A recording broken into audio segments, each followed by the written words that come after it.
Welcome to the Big Life Podcast, where dreams aren't just imagined, they're built brick by brick, belief by belief. Hosted by Neal Oates Jr. and Robin Lewis, this show is your invitation to discover your amazing capabilities, invest in your growth, and unleash your potential in ways you've only dreamed of. Join Neal and Robin as they dive deep into stories, insights, and tools designed to inspire you to show up big, live intentionally, and give yourself away for the betterment of those around you. Get ready to rise to what you're truly worthy of. The Big Life starts now. Welcome, ladies and gentlemen, to the Big Life Podcast. We are your host. I'm Neal Oates Jr., and this is Mr. Robin Lewis, where we're talking all about improving personally, professionally, making sure that we live a big life. Robin, good to see you again, sir. Yeah, same here, my friend. We had a great time. We had a great time in the last session, didn't we? Absolutely. So, in fact, we had such a good time in the first episode that I know many listeners are probably having questions saying, I know I want to be here with these guys, but we just just started to unwrap the big life a little bit. And so I would like to dive in where we ended. Are you good with that, sir? Yes, sir. By all means, let's jump in. And so there is this saying, when you don't know where to start, the best place to start is the beginning. Okay. And so I believe that as we unpack the big life and not only share our personal experiences, but show others the roadmap, the formula to having a big life, that we should start at the beginning. And that is believe in yourself and your amazing capabilities. First of all, Mr. Lewis, I want to say, how can you encourage me to believe in myself and my amazing capabilities when I don't feel like I have any amazing capabilities, right? I have this upbringing, this background, this history, and it sounds good. You're saying your amazing capabilities, but you're talking about yourself. You're talking about Neal. You don't know me. So how can you be so confident in saying that I am even worth believing in myself? Man, that's such a good question. And I can tell you, Neal, I've shared a little bit of this, and I share with our listeners today that I struggled with low self-worth and low self-image for many years. I remember I was that guy that grew up. I was, as a teenager, I was, not the best looking guy. I was short and fat, and I had a big chip on my front tooth. And my dad used to part my hair like right in the middle here. And we had two big puffs on either side of it. And I remember, Neal, that when I was interested in the girls weren't interested in me. And I had a brother on the other hand, and I don't want to embarrass him by talking about him today, but he's a year older than me. We're very close. And he, on the other hand, was Mr. GQ. I mean, the first thing that he did. Hold on, Robin. I tell you what, your brother is not going to be embarrassed by that. He was like, you doggone right I was GQ. I was a fly guy. He said, this might be the only time you ever gave me the respect and honor that I'm due, little bro. Exactly, Neal. And, the first thing he would do is look in the mirror when he woke up. You know what I mean? Make sure everything was just right. I mean, and he dressed the part, and he was the charmer. And he was very popular with the girls. I remember when we would get together, and they would talk about, the girls and all this stuff. And Robin had not a whole lot to talk about. So in that environment, you were seen and not heard, right? Yeah. And, I was labeled a certain way. I remember in high school, they used to call me King Tubby. And the idea was I had a big tubby, big stomach. And they called me Stumbo. Because I maybe stumbled along the way. I don't know where that came from, stumble. And, even my family, I remember we had a family vacation, just in the island of Jamaica. We drove to the North Coast, and my mom's siblings and us got together and stayed in some cottages that were right together. And there was a pool there, and we used to go jumping in the pool, and you do like a cannonball. And they gave me the name Platonk. And the reason that they gave me the name Platonk, while keeling over in deep laughter is because when I jumped in the pool, it went bladonk. Hey, Robin, hold on. So this is messed up. So first, I love you. That's the first thing. Second, you can't tell the story with that much emotion without us laughing and smiling now, right? But you said something just before this, like it affects you, It right? affected And me. and, and so even before we go any further, right? How does it feel? And not how does it feel, but how often is it that the loved ones, the ones that care about us, can negatively impact us by loving jabs and banter and this, right? Not knowing that it really does have an impact, a negative impact on the way we view ourselves. And folks, if you're listening to us and you have received some of that, and the chances are, just like Neil and I have, that you have, I just want to encourage you that we mean well. Like I have been the giver of that too, Neil. If I can be Yep, honest, if I same can here, be, I same can here. be honest. I've said some things to my family. The same dad that encouraged me, for example, I've been disrespectful to him at times. Where I mean, you would, if you had heard me and seen me, you'd be like, "Shame on you, Robin." Yeah. And so, the point of this is that those meaningful people. I love my dad. Those meaningful people in our lives love us. But sometimes we say things without knowing. Sometimes we don't know any different, or sometimes we do things that are, beyond us. We allow the situation or the emotion, whatever the case might be, to get in the way of knowing better. Right. But a lot of times it's just that we don't know any differently. And I just want to Mhm. encourage you by saying that. Because here's the reality, Neil. What I have discovered over the years is that there really is only one Robin. There really is only one of you. There's only one Neal Oates Jr., world renowned, Mr. World Renowned. There's only one of you, our listeners.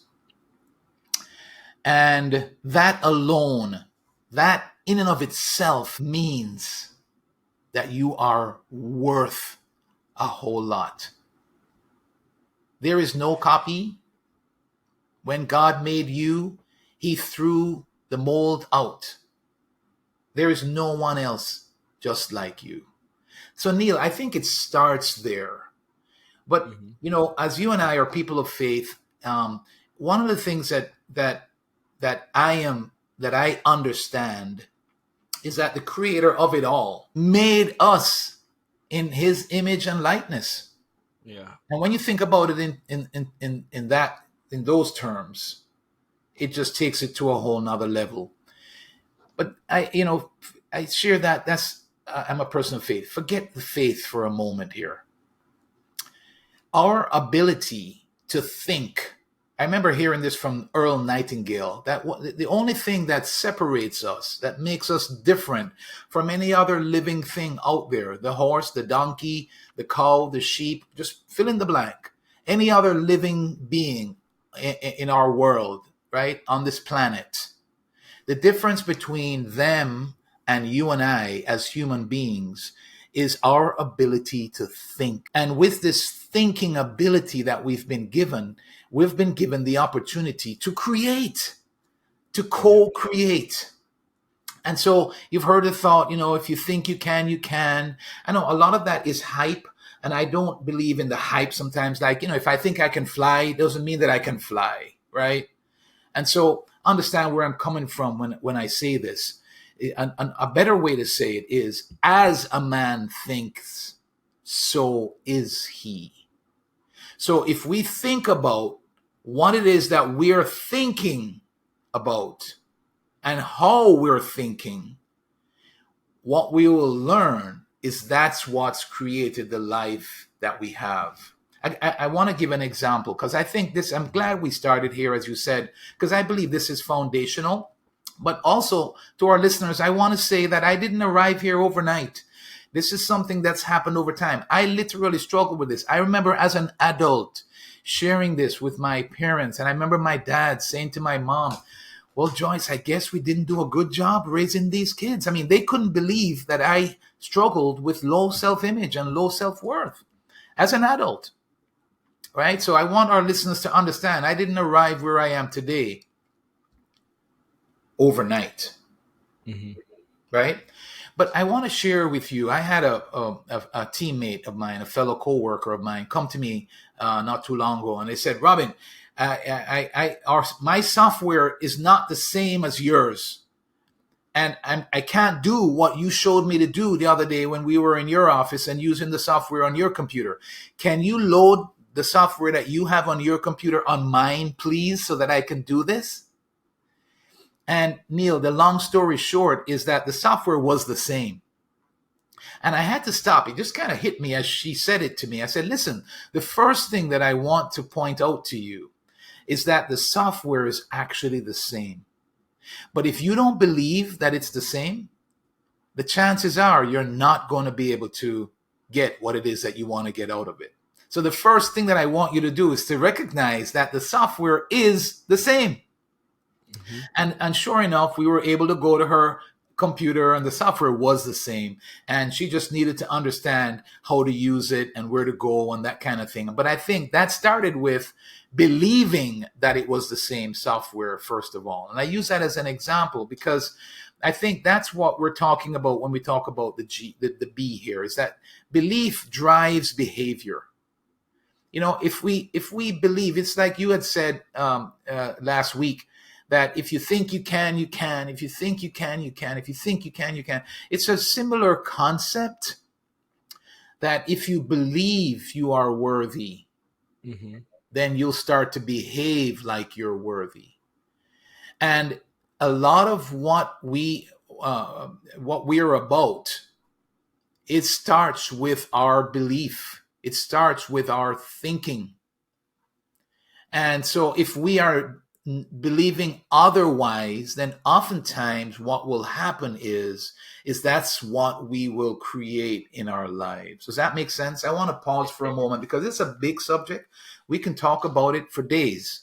And so let me not do that and bore our listeners. And so please. No, it makes perfect sense, right? And so we've probably seen the thing be, do, have. But I believe there are four parts. First is think, be, do, have, right? We know that as a man thinks, right? The power of a positive mental attitude. Think and grow rich. Thoughts become things. And so I want to just say for a moment, I know that when you're talking about believing in yourself, that was something that I had a struggle with because I was a little different as well. The thing for me, I used to love Steve Urkel, Jaleel White, right? So on Family Matters. And as wild as it is, I would dress up like Steve Urkel. Now, they already called me nerd. They called me smiley, everything else, because my entire life, I've just smiled.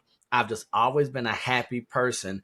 And they were like, Smiley J, what's wrong with you? And I was like, is there something wrong with me because I smile?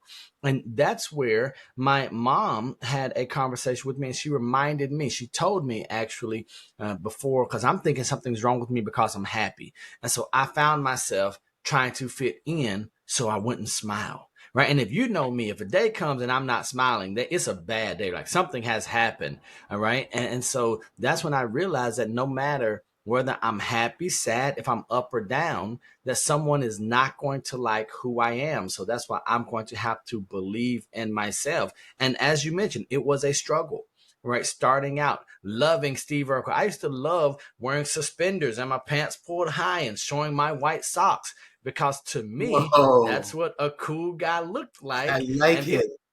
And it's so wild, Robin, because whenever my mom and my dad would have parties and we would entertain, like cookouts, I would dress up like Steve Urkel and I would come out there and say, did I do that? And right. And so people like, hey, you like looking like a nerd? I'm like, man, I love it. Like, you like acting like that? I'm like, hey, I like it. And so that's where my parents encouraged me, as I mentioned, to believe in myself, even though it might not be how or what everyone else thought.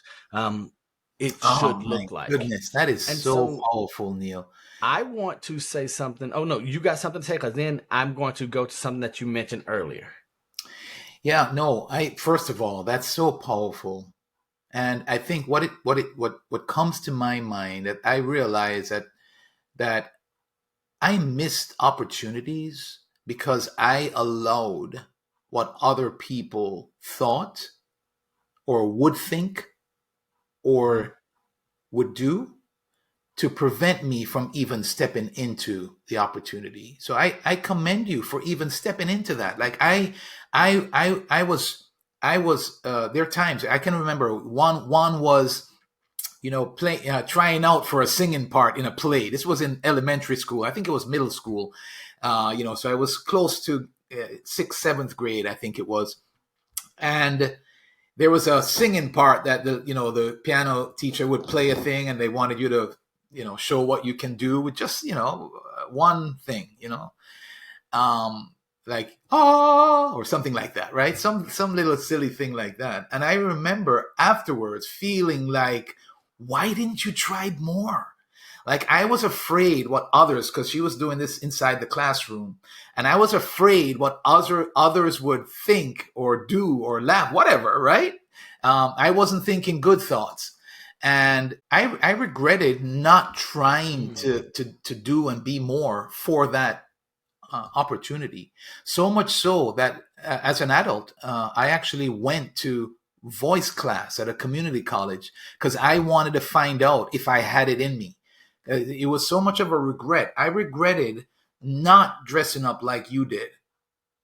I regretted not, like I felt like I wanted to be able to sing and perform like that. I felt like I wanted to Now be able to. stop, Robin. Stop, stop. So you're not just gonna walk through this and not tell us if you have that thing or not, because you said you went to the voice classes at the community college to see if you had it, Yeah. and the result The was. result was I sure don't, brother.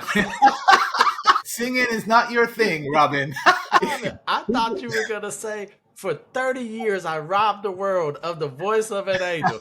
Not the case. Not the case, sir. But what I can proudly say is that I now know that. Before, I wasn't so sure. And I can carry myself in the choir, right? You know what I mean? So in the choir, you can camouflage, you can join along, and so on. But no, I'm not the singer. And but the point is this: is that self doubt plays into self worth as well. Mm-hmm. And Yeah. the reality is that we all struggle with that.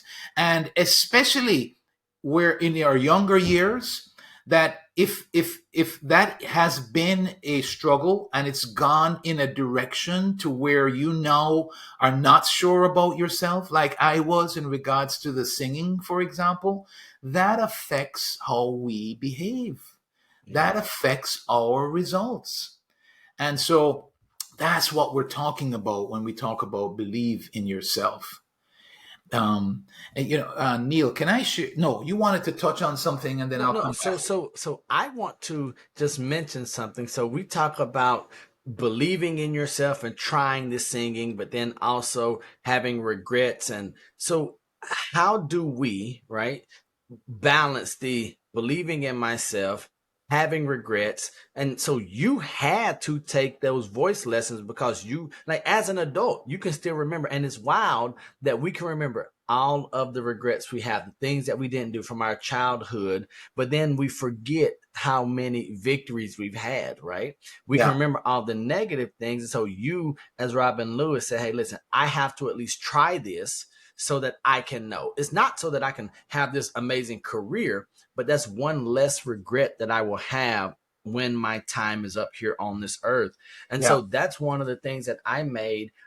I would say around October 23rd, 2013, I was in an ATV accident, broke my leg, ends up with me flatlining and having to be resuscitated, right? But when I came back, right, when I was reborn, I was like, man, I have a lot of regrets. And so I told myself that I would live a life of no regrets going forward. And so since I would say about October 30th or 31st, 2013. So for the past 11 years, I've been intentional about minimizing, reducing, or eliminating the regrets I have. So that's forced me to play bigger. It's forced me to try some crazy things. And then as a result, I'm enjoying this thing called life. I know that I'm living a big life because one, I am believing in myself. Now, here's where my belief is coming in. My belief is not even that I'm going to win every time. It's that if I fail or get knocked down, I believe that I can get back up.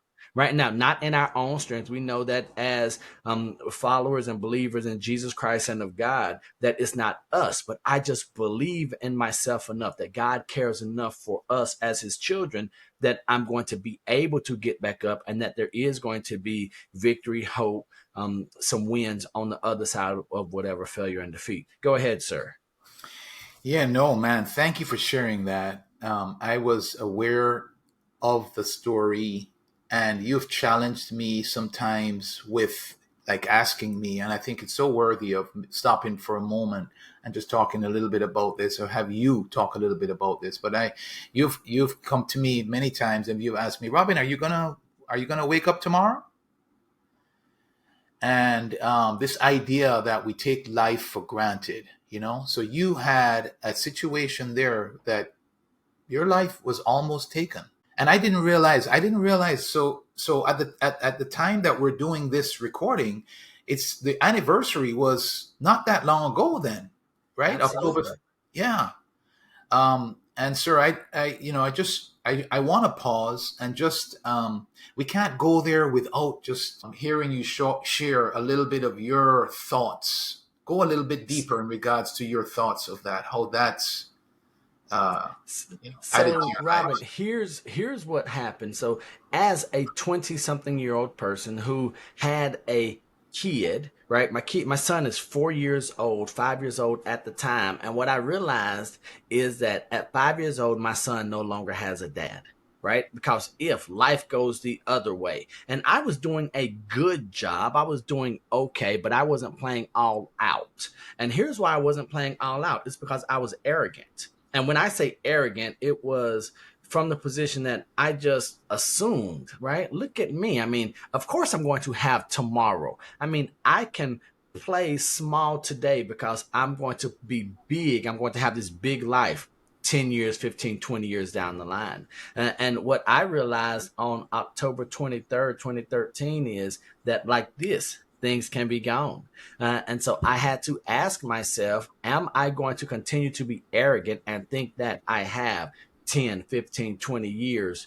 Well, the reality is no, I've already used my time up. So I'm on borrowed time. I'm on given time now. And so that has helped me attempt to live a big life in the idea. And one of my um, mantras in life is to turn thoughts into actions faster. So anyone that knows me, when they get around me, when they start unpacking my philosophy, is turn thoughts into actions faster. And so when someone says to me, here's what I'm going to do. When are you going to start? Next week. I'm like, ooh, aren't we arrogant? And I know it comes off as like, man, are you judgy? But I want to remind people, I want to put a healthy respect and fear of death into people's lives. I want to bring it clear to their sight because I think we remembered how fragile life was during the pandemic. But since then, we've forgotten, right? I mean, we look around and things are so good and so easy now that yes, tragedy happened. Yes, the unexpected happened, but it doesn't happen to us. It happens to bad people. It happens to those who aren't prepared. And as a cautionary tale, I'm quick to let people know you can be young, you can be doing everything right, you can be having fun, and you can have the plans for a future, for a big life, and it could be ended.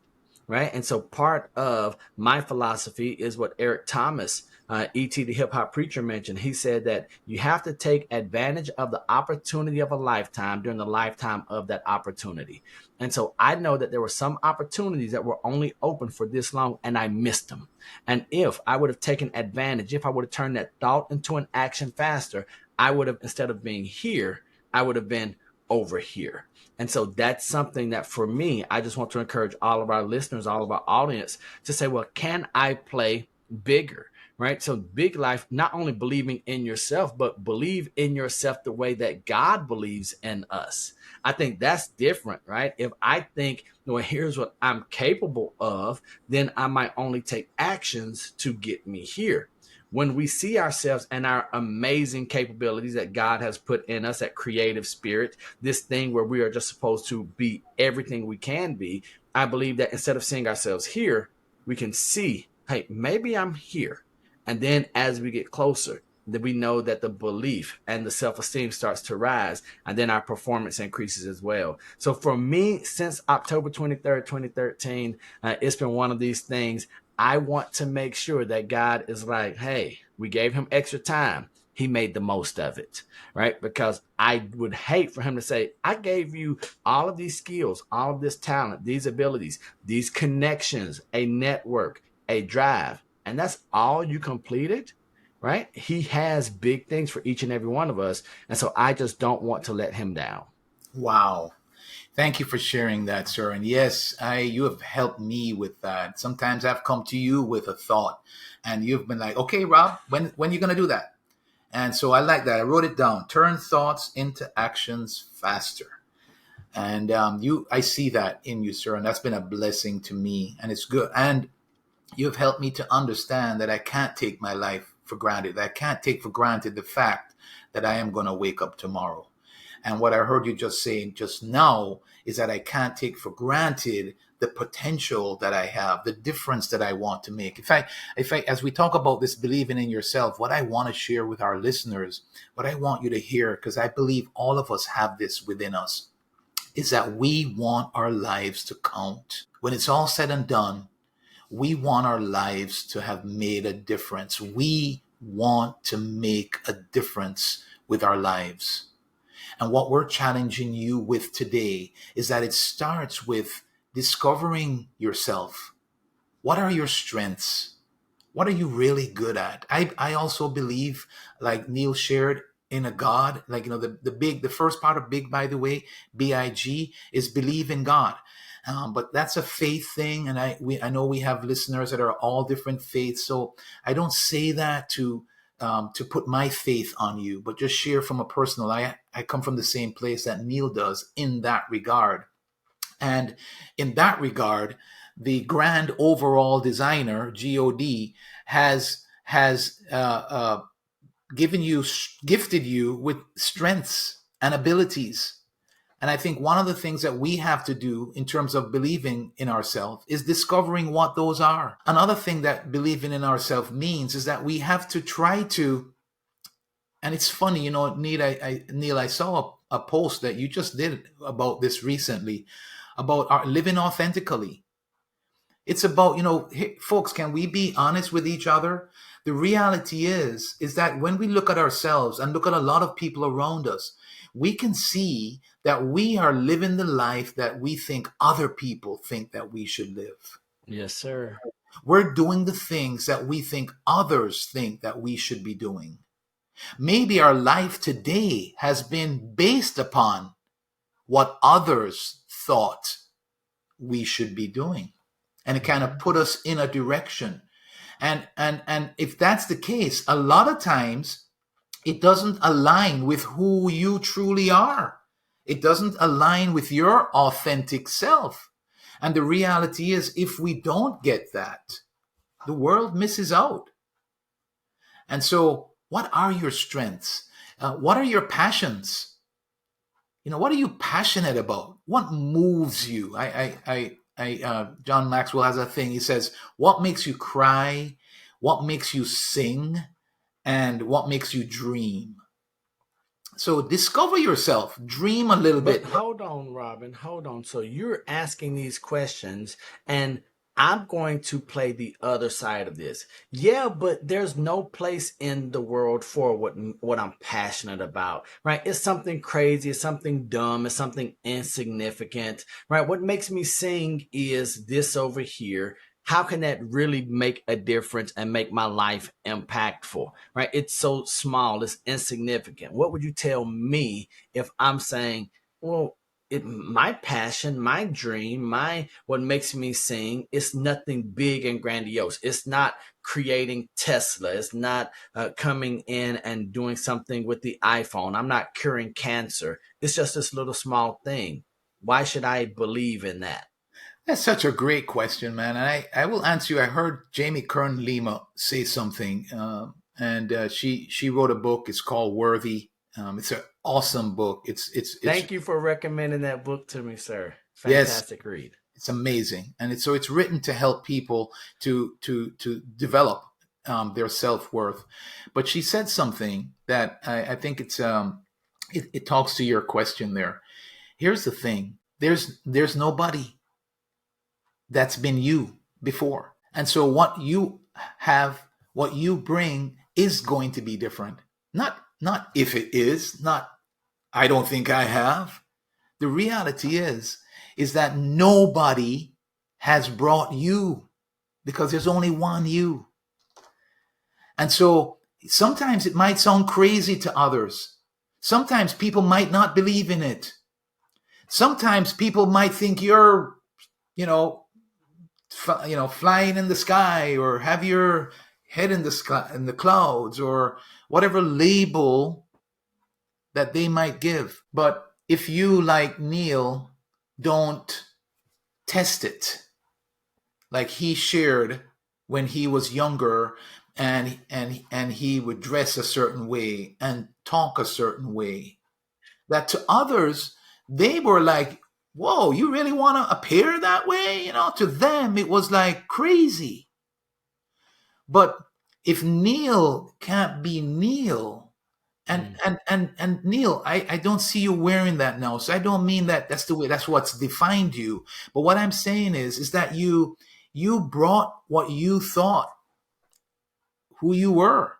Mm-hmm. And that's what we're talking about, folks. There really is. Here, Neal and I firmly believe this. And, there's scientifically, this can be proven, right? Just think about all the various different prints that we have, the unique prints that we have. I heard somebody say the other day that even our tongue print is different, and our nose print, and our ear print, and our eye print, and obviously our fingerprints and our toe prints. And there, you think about how many millions of people, maybe billions, right? Forgive me.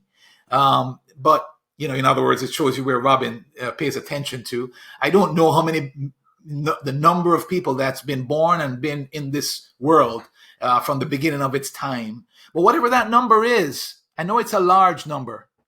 And there is nobody else that has yours. There's nobody else. And so here's the thing that we're saying to you is that you were made for a reason. Mm-hmm. And the only way that your life can count, and I shouldn't say that, let me take that back. It's not the only way, but to maximize your life, it starts with believing, recognizing that, and then building upon that. And so the practical things that we're sharing with you today is to discover your strengths. Find out about your personality type. In other words, get to know you, get to know who you are.